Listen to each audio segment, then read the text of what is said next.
మీకు గుర్తున్న కాడికి నాకు చెప్పండి అన్న, మన రాష్ట్రంలో ఎవరన్నా రాజకీయ నాయకుడు వెళ్ళి 2 రోజులు ఉండి ఒక్కొక్క జిల్లాలో ఆ సమస్యల మీద కంటిన్యూస్గా పనిచేసిన వాళ్ళు ఉన్నారా? నేను అన్ని జిల్లాలకు వెళ్తున్నా. ఎందుకు వెళ్తున్నా? అది నా నైజం. నేను జాగృతి పెట్టేటప్పుడు కూడా దాదాపు 1.5 కిలోమీటర్లు తెలంగాణ అంతా ప్రయాణం చేసి అనేక సమస్యల మీద అధ్యయనం చేసినాక నేను జాగృతి పెట్టిన, ఎప్పుడు 20 ఏళ్ళ కింద. ఇప్పుడు సేమ్ అదే చేస్తున్నాను నేను. కాకపోతే పదవి అనేటటువంటిది పార్టీ పెట్టిన భిక్ష అయినప్పుడు దాన్ని వదిలేయాలి. అంత ఎథికల్ బ్యాక్గ్రౌండ్, కనీసం ఆ ఎథిక్స్ లేకపోతే పాలిటిక్స్లో ఉండలేము మనం.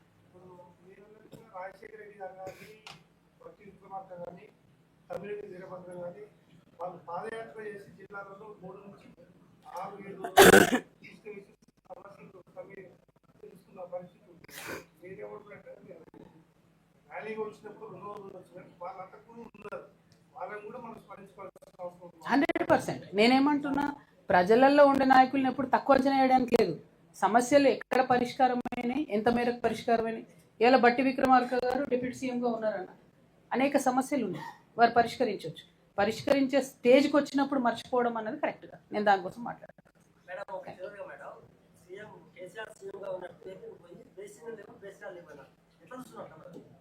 అన్న ఇప్పుడు నేనేమంటున్నా అంటే, ఇప్పుడు ఉన్న తక్షణ సమస్య ఏందన్నది ఆలోచిద్దామన్న. పాత నాయకులు చేసిన తప్పులు తోకుంటూ పోయినాం అనుకోండి, కొత్త నాయకత్వం ఏం చేస్తున్నట్టు? మరి ఇప్పుడున్న ముఖ్యమంత్రి గారు ఏం చేస్తున్నట్టు? మాలాంటి వాళ్ళం ఏం చేస్తున్నట్టు? మేమున్న ఇష్యూని అయితే రిపేర్ చేసుకోవాలి కదా. అప్పుడు జరిగిన అన్యాయం ఏంటి అన్నది ఒకటి మాట్లాడుకుంటూనే దాన్ని ఎట్లా ఫిక్స్ చేయాలి అనే దాని మీద ఇంకెక్కువ ఫోకస్ చేయాలి. ఆ ప్రయత్నం నేను చేస్తున్నాను. వాళ్ళంతకు మించి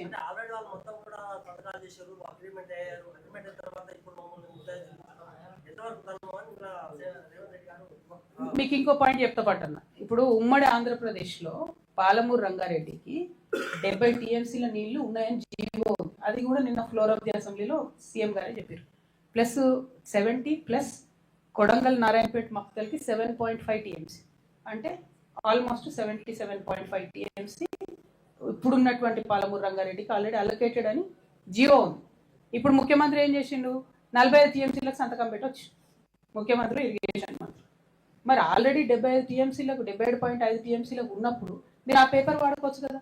నిన్న ముఖ్యమంత్రి గారు ఏమంటారు? తెలంగాణ వచ్చిన 10 ఏళ్లలో చెరువులు ఎక్కువైనాయి, కుంటలు ఎక్కువైనాయి, మాకు లెక్కలు దొరుకుతలేవు, 30 ఏళ్ళ రికార్డు దొరుకుతాయి. 30 ఏళ్ళ రికార్డు లేదు, జీవోలు చేతులు ఉన్నాయి కదా. ఉమ్మడి ఆంధ్రప్రదేశ్లో వాళ్ళు ఇచ్చిన జీవోల చేతులు ఉన్నాయి కదా.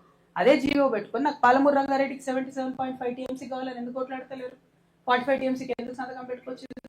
అదే అన్యాయం కదా. నేను అనేది పోయిన సమస్యలు ఓకే, కేసీఆర్ ఏం చేసిరు, చంద్రబాబు ఏం చేసిరు, జగన్మోహన్ రెడ్డి ఏం చేసిన పక్కన పెడదాం. ఇప్పుడు మీరేం చేస్తున్నారు?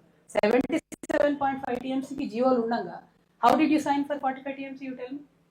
ఈయనేం తప్పులు చేస్తలేరు కదా. నేను అదే అంటున్నాను, నిన్న బీఆర్ఎస్ హౌస్లో ఉండుంటే, ప్రతిపక్షం హౌస్లో ఉండుంటే ఇది కొట్లాడాలి. ఎందుకు ఇస్తాను ఆపర్చునిటీ?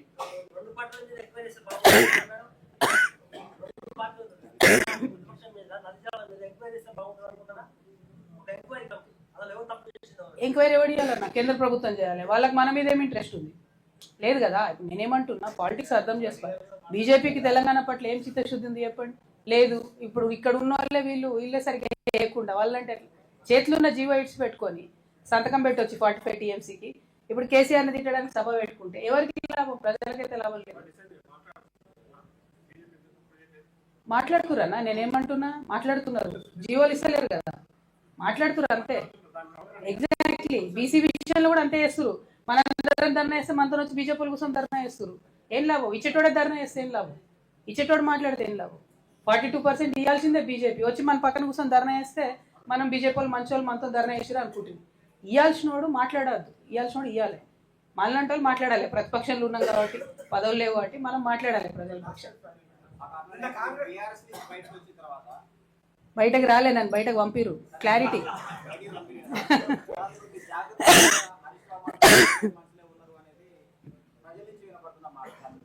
మా జాగృతిలో చాలా కష్టపడాలి. అసొంటి వాళ్ళు ఎవరు ఉండదు, చాలా కష్టం ఉంటుంది మాతో, పొద్దంతా పనే ఉంటుంది. Thank you.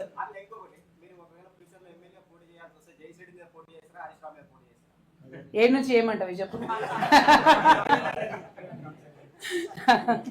ఏమవుతుందో తెలియదు. చాలా మార్పులు వస్తాయి. నెక్స్ట్ డిలిమిటేషన్ అవ్వచ్చు, మహిళా రిజర్వేషన్ రావచ్చు, కాన్స్టిట్యున్సీస్ పెరగవచ్చు, పెరగకపోవచ్చు, అన్నీ కూడా 50-50 ఛాన్స్ ఉంది. సో ఫ్యూచర్లో చూద్దాం, ఇప్పుడు ఎందుకు తొందర.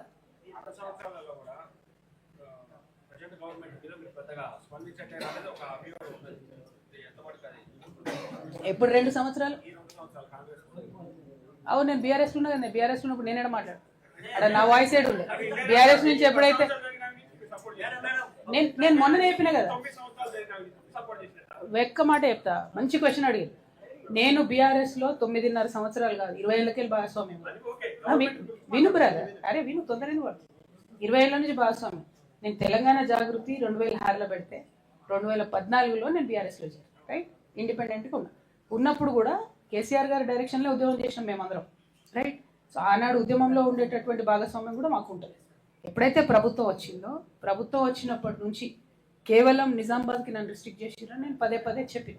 ఆ తర్వాత కూడా ఎక్కడైతే రైతులకు బేడీలు వేసిరో, ఎప్పుడైతే అమరవీరులకు చేయాల్సినంత చేయలేదో, ఎక్కడైతే ఉద్యమకారులకు చేయాల్సినంత చేయలేదో, నేను జాగృతి జనం బాట పెట్టి బయటకు వచ్చిన రోజు ప్రత్యక్షంగా క్షమాపణ చెప్పి మరీ వచ్చు.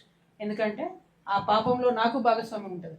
ఇవాళ సంతకాలు పెట్టినా పెట్టకున్నా చేసినా చేయకుండా నేను ఆ పార్టీలో ఉన్నా కాబట్టి ఆ టైంలో తీసుకున్న డెసిషన్స్లో ఏదో అంటారు కదా, తిలా పాపం తలా పిడికాడన, అట్లా డెఫినెట్గా ఒక పక్షాన నిలబడి పనిచేసినప్పుడు గుడ్ డెసిషన్ అయినా బ్యాడ్ డెసిషన్ అయినా అలా ఉంటుంది భాగస్వామ్యం. ఇప్పుడు నేను అది చెడిపేస్తే చెడిపోతుందని చరిత్ర. పాయింట్ ఏంటంటే మనిషి అంటోడు చేసిన తప్పులు తెలుసుకొని ముందుకెళ్ళి క్షమాపణలు కోరి పని చేయాలి కన్స్ట్రక్టివ్గా. ఆ పని నేను చేసే ప్రయత్నం చేస్తున్నా. ఇక సక్సెస్ అవుతామా ఫెయిల్ అవుతామా, ప్రజలు యాక్సెప్ట్ చేస్తారా చేయరా, భగవంతుని దయ. ఆ time will only prove. Thank you. ఓయ్ చాలా విషయాలు ఉన్నాయి.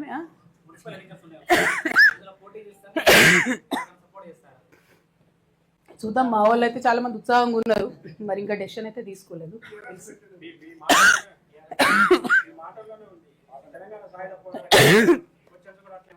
అంతేనా? No problem. క్వశ్చన్స్ ఎంత బాగుంటాయి, ఆన్సర్స్ అంత బాగుంటాయి. ప్లస్ జనానికి విషయం తెలుస్తుంది, ప్రజలకు తెలియాలి కూడా. ఏం పెట్టాలి? టిఆర్ఎస్ అని పెట్టాను అన్ని పేరు. రైతు నాగల్ సింబల్ పెట్టాలా? సూర్యాపేటలో మస్తు ఐడియాలు వస్తున్నాయి. Thank you. ప్రెస్ మిత్రులు అట్లే కూర్చోండి, యథాతథంగా నేను సపరేట్గా మాట్లాడతా. మిగతా వాళ్ళు బయటకు వెళ్ళాలి, జాగృతి కార్యకర్తలు. ఈ ప్రెస్ మీట్ ముగిస్తున్నాం. Thank you. జై తెలంగాణ. కార్యకర్తలు బయటకు వెళ్ళి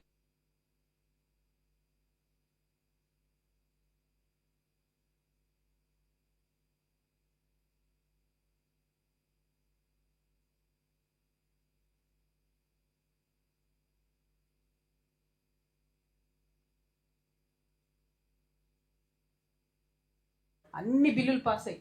మొన్ననే చెప్పిన, ఈయన డిప్యూటీ ఫ్లోర్ లీడర్ అంటే ఈయన అండర్స్టాండింగ్ పాలిటిక్స్ ఉంటుంది. ఆయన 100% రేవంత్ రెడ్డితో మ్యాచ్ ఫిక్సింగ్ పాలిటిక్సే ఉంటాయి. రేవంత్ రెడ్డితో ఫిక్స్ చేసుకొని నువ్వు కేసీఆర్ని తిట్టుకొని నేను సభ వాయిదా వేసుకొని వెళ్ళిపోతానని వెళ్ళిపోయినా నేను అనుకుంటున్నా, జరిగి ఉంటుందని. అట్లా కాదు, పైనుంచి జరిగి ఉంటే మాత్రం అది చరిత్రలో క్షమించని నేరం అయితే అవుతుంది. నేను మాత్రం 100% ఈయననే చేసి డిప్యూటీ ఫ్లోర్ లీడర్ గారు అనుకుంటున్నాను.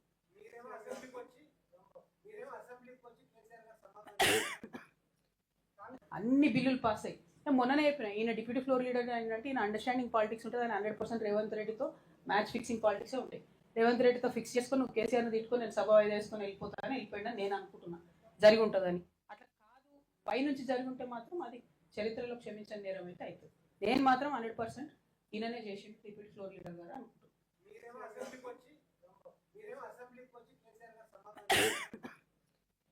అన్ని బిల్లులు పాస్ అయ్యి. మొన్ననే చెప్పిన, ఈయన డిప్యూటీ ఫ్లోర్ లీడర్ అంటే ఈయన అండర్స్టాండింగ్ పాలిటిక్స్ ఉంటుంది. ఆయన 100% రేవంత్ రెడ్డితో మ్యాచ్ ఫిక్సింగ్ పాలిటిక్సే ఉంటాయి. రేవంత్ రెడ్డితో ఫిక్స్ చేసుకొని నువ్వు కేసీఆర్ని తిట్టుకొని నేను సభ వాయిదా వేసుకొని వెళ్ళిపోతానని వెళ్ళిపోయినా నేను అనుకుంటున్నా, జరిగి ఉంటుందని. అట్లా కాదు, పైనుంచి జరిగి ఉంటే మాత్రం అది చరిత్రలో క్షమించని నేరం అయితే అవుతుంది. నేను మాత్రం 100% ఈయననే చేసి డిప్యూటీ ఫ్లోర్ లీడర్ గారు అనుకుంటున్నాను.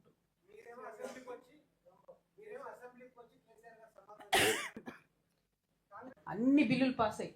మొన్ననే చెప్పిన, ఈయన డిప్యూటీ ఫ్లోర్ లీడర్ అంటే ఈయన అండర్స్టాండింగ్ పాలిటిక్స్ ఉంటుంది. ఆయన 100% రేవంత్ రెడ్డితో మ్యాచ్ ఫిక్సింగ్ పాలిటిక్సే ఉంటాయి. రేవంత్ రెడ్డితో ఫిక్స్ చేసుకొని నువ్వు కేసీఆర్ని తిట్టుకొని నేను సభ వాయిదా వేసుకొని వెళ్ళిపోతానని వెళ్ళిపోయినా నేను అనుకుంటున్నా, జరిగి ఉంటుందని. అట్లా కాదు, పైనుంచి జరిగి ఉంటే మాత్రం అది చరిత్రలో క్షమించని నేరం అయితే అవుతుంది. నేను మాత్రం 100% ఈయననే చేసి డిప్యూటీ ఫ్లోర్ లీడర్ గారు అనుకుంటున్నాను.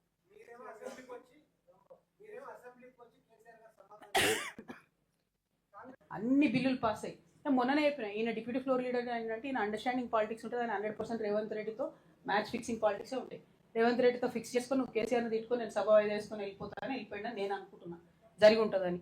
అట్లా కాదు, పైనుంచి జరిగి ఉంటే మాత్రం అది చరిత్రలో క్షమించని నేరం అయితే అవుతుంది. నేను మాత్రం 100% ఈయననే చేసి డిప్యూటీ ఫ్లోర్ లీడర్ గారు అనుకుంటున్నాను.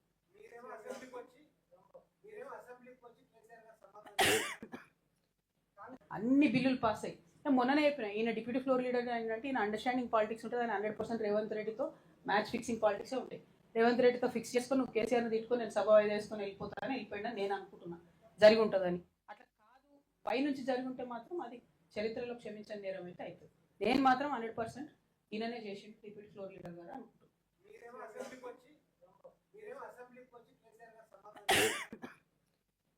అన్ని బిల్లులు పాస్ అయ్యి నేను మొన్ననే చెప్పిన ఈయన డిప్యూటీ ఫ్లోర్ లీడర్ అంటే ఈయన అండర్స్టాండింగ్ పాలిటిక్స్ ఉంటుంది, ఆయన 100% రేవంత్ రెడ్డితో మ్యాచ్ ఫిక్సింగ్ పాలిటిక్సే ఉంటాయి. రేవంత్ రెడ్డితో ఫిక్స్ చేసుకొని నువ్వు కేసీఆర్ని తిట్టుకొని నేను సభ వేసుకొని వెళ్ళిపోతానని వెళ్ళిపోయినా నేను అనుకుంటున్నా జరిగి ఉంటుందని. అట్లా కాదు, పైనుంచి జరిగి ఉంటే మాత్రం అది చరిత్రలో క్షమించని నేరం అయితే అవుతుంది. నేను మాత్రం 100% ఈయననే చేసి డిప్యూటీ ఫ్లోర్ లీడర్ గారు అనుకుంటున్నాను.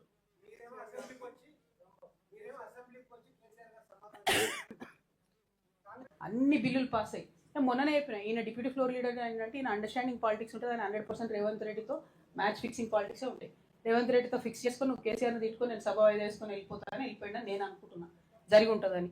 అట్లా కాదు, పైనుంచి జరిగి ఉంటే మాత్రం అది చరిత్రలో క్షమించని నేరం అయితే అవుతుంది. నేను మాత్రం 100% ఈయననే చేసి డిప్యూటీ ఫ్లోర్ లీడర్ గారు అనుకుంటున్నాను.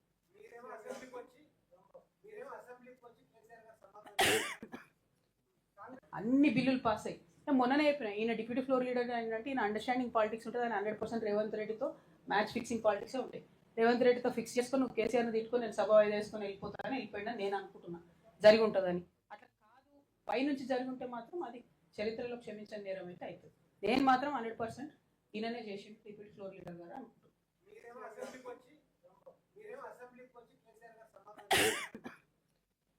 అన్ని బిల్లులు పాస్ అయ్యి నేను మొన్ననే చెప్పిన ఈయన డిప్యూటీ ఫ్లోర్ లీడర్ అంటే ఈయన అండర్స్టాండింగ్ పాలిటిక్స్ ఉంటుంది, ఆయన 100% రేవంత్ రెడ్డితో మ్యాచ్ ఫిక్సింగ్ పాలిటిక్సే ఉంటాయి. రేవంత్ రెడ్డితో ఫిక్స్ చేసుకొని నువ్వు కేసీఆర్ని తిట్టుకొని నేను సభ వేసుకొని వెళ్ళిపోతానని వెళ్ళిపోయినా నేను అనుకుంటున్నా జరిగి ఉంటుందని. అట్లా కాదు, పైనుంచి జరిగి ఉంటే మాత్రం అది చరిత్రలో క్షమించని నేరం అయితే అవుతుంది. నేను మాత్రం 100% ఈయననే చేసి డిప్యూటీ ఫ్లోర్ లీడర్ గారు అనుకుంటున్నాను.